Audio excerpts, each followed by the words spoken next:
deyip konuşuyoruz. Canlı çok.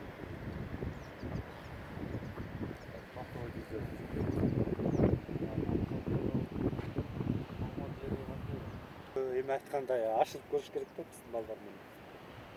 Аны өзүң да көрүшүң керек да, каерге токтош керек.